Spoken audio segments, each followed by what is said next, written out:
मुशी मैं बहुत माजरत चाहता हूँ शब्बो, मैं अपना वादा नहीं निभा पाऊंगा। बेटे बेटे what happened? Oh my God. वो दरअसल एक पुराने दोस्त ने दावत पे बुलाया था, वहां पर कुछ ज्यादा ही खा लिया। अब पेट में शदीद दर्द हो रहा है, मैं अपना वादा नहीं निभा पाऊंगा। मुशी क्या बात कर रहे हैं आप?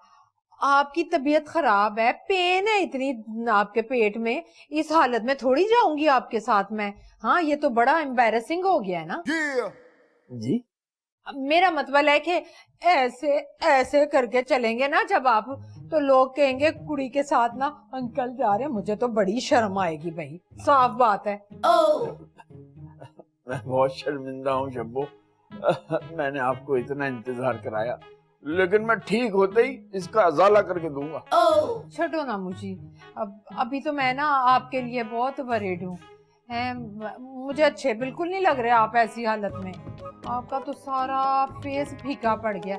आप चले पानी पिए, मैं आपके लिए ना अभी खिचड़ी बना के लाती हूँ। मुझे उल्टी हो रही है, मुझे और कुछ नहीं खाना। ना खाओ, पर इतने उल्टी ना करना। मैनू ना उल्टी थी बोल ना माइग्रेन शुरू हो जाती है। आज से पहले मेरा इतना ख्याल किसी ने नहीं रखा, मुझे ऐसा लग रहा है कि कोई अपना मेरे पास है। बस मुशी में सफाई में साथ हूँ। जिथे गंदगी आई ना मैं नहीं जे साथ देना।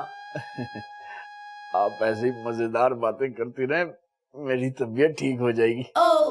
शब्बो, तुमने इस मुश्किल वक्त में मेरा साथ देके साबित कर दिया है कि तुम एक बहुत अच्छी हमसफर साबित हो सकती हो। मुशी आप ना, आप नहीं, तुम कहो शब्बो, तुम।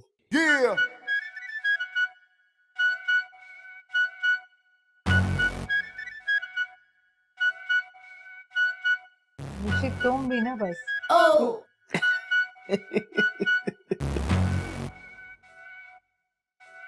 ये तुम्हारी ड्राइंग रूम में जो इमरजेंसी बैठी है वो तुम्हें नजर नहीं आ रही? क्या मतलब? मतलब ये कि कर्नल साहब जिस तरह मेरी अम्मी से फ्लर्ट कर रहे थे उसी तरह ताई अम्मा से फ्लर्ट कर रहे हैं, और वो नीचे मधुबाला बन के बैठी हैं। बंदा ना कोई गड़बड़ है। तुमने ये खबरें सुनाने के लिए मुझे बुलाया है? यार एक तो तुम भी ना गुस्से में आके अपना दिमाग साइड पे कर देती हो। जरा सोचो, इस कर्नल की वजह से ना अगर अम्मी और ताई अम्मा लड़ पड़ी ना तो हमारा 1% चांस भी नहीं रहेगा।